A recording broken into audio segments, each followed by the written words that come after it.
నవీన్ యాదవ్ గారు.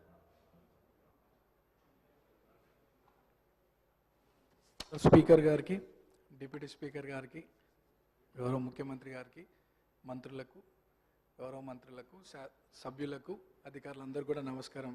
Speaker sir, first time మాట్లాడుతున్నందుకు చాలా హ్యాపీగా ఫీల్ అవుతూ మీకు ధన్యవాదాలు తెలియజేస్తూ, గత 2 సంవత్సరాల క్రితం ఇదే సభలో గౌరవ ముఖ్యమంత్రి గారు ఒకానొక సందర్భంలో పేరు ప్రస్తావించడం, 2 సంవత్సరాల లోపే ఇక్కడ ఈ సభలో తోటి సభ్యుడిగా రావడం చాలా అదృష్టంగా, గౌరవంగా భావిస్తూ అధ్యక్ష, మా సామాన్య కుటుంబం నుండి వచ్చినటువంటి నాకు ప్రజాసేవ కల్పించే అవకాశం కల్పించినటువంటి మా ముఖ్యమంత్రి గారికి, కాంగ్రెస్ పార్టీ పెద్దలకు ఈ అవకాశాన్ని స్వాగతిస్తూ, మా ప్రాంత ప్రజలందరూ కూడా నన్ను ఆశీర్వదించి సభకు పంపించడం వల్ల అందరికీ కూడా మనసారా కృతజ్ఞతలు తెలియజేస్తూ, సార్ ఈ సభలో మాట్లాడే ప్రతి మాట, ప్రతి అంశం కూడా ప్రజల జీవితాలతో ముడిపడింది కాబట్టి సభ గౌరవిస్తూ, సభ మర్యాదలను పాటిస్తూ ముందుకు సాగుతానని, మా ప్రాంత ప్రజల యొక్క సమస్యలు పరిష్కరించడానికి గౌరవ ముఖ్యమంత్రి గారి ఆశీస్సులతో, సలహాలు, సూచనలతో మా ప్రాంత ప్రజల సమస్యలు పరిష్కరిస్తూ వారి సంక్షేమ అభివృద్ధి కోసం సాగుతాను ముందుకి, అదే నా లక్ష్యంగా పెట్టుకొని ముందుకు సాగుతానని.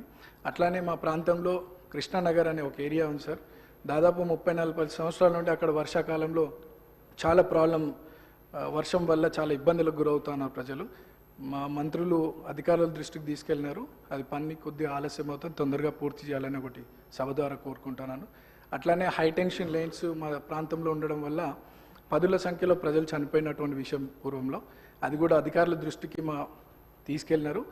అది కూడా అండర్ గ్రౌండ్ కేబులింగ్ ఫాస్ట్గా చేయిస్తే ఆ ప్రాంత ప్రజలు సురక్షితంగా ఉంటారనేది ఒక సందేశం మీ ద్వారా అందిస్తున్నాం అధ్యక్ష. అండ్ చాలామంది పిల్లలు కూడా అక్కడ చదువుకొని 10th తర్వాత ఫైనాన్షియల్ ప్రాబ్లం వల్ల చదువుకోలేని పరిస్థితి. సో అక్కడ ఒక ఇంటర్మీడియట్ అండ్ డిగ్రీ కాలేజ్ కూడా వస్తే బాగుంటుందని ఒక అభిప్రాయం తెలియజేస్తూ, నాకు ఈ అవకాశం ఇచ్చినటువంటి మీకు థ్యాంక్స్. మినిస్టర్ గారు, సభ్యులు చెప్పిన అంశాలని నోట్ చేసుకోవడం జరిగింది అధ్యక్ష. శ్రీ కేఆర్ నాగరాజు గారు. ధన్యవాదాలు అధ్యక్ష. గత నెల